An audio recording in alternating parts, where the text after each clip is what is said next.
Yun, so hello mga boss. So ito po yung ano natin, yung magiging venue natin. Either August 3 or August 10 natin gaganapin dito sa Libis, Quezon City. So ito po yung The Auto Complex.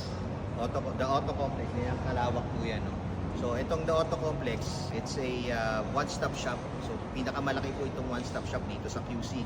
Hindi ko lang po alam kung buong Pilipinas, pero napakalaki niya, grabe. So soon mag-o-open na to at yan, maraming mga booths dito, mga base. Soon, pwede tayo magpagawa sa kanila. So, ibig sabihin, iba't ibang services ang i-offer nila, iba't ibang products sa automotive. And magkakaroon din ata sila ng mga pang-motor din. So, lahat nandito na sa The Auto Complex. So, shoutout lang kay Boss Archie, Brother Archie Chiang, and Boss Christian.